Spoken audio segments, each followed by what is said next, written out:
నమస్కారం ఘంటారావానికి స్వాగతం ముందుగా ప్రధాన అంశాలు విశాఖలో 255 ఎకరాల భూ రికార్డుల్లో అక్రమాలు రిజిస్ట్రేషన్లు జరగలేదన్న డీజీపీ 30 మంది నిందితుల జాబితా విడుదల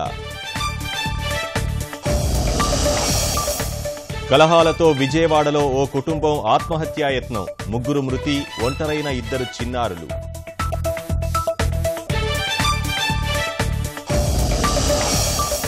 హోటళ్లు రెస్టారెంట్లపై 18% పన్ను 7,500 బిల్లు దాటితే 28% GST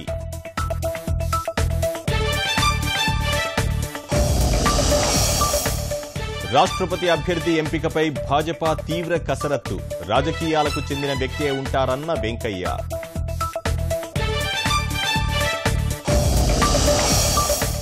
Indonesia super series Srikanth కైవసం ప్రత్యర్థిపై వరుస గేముల్లో విజయం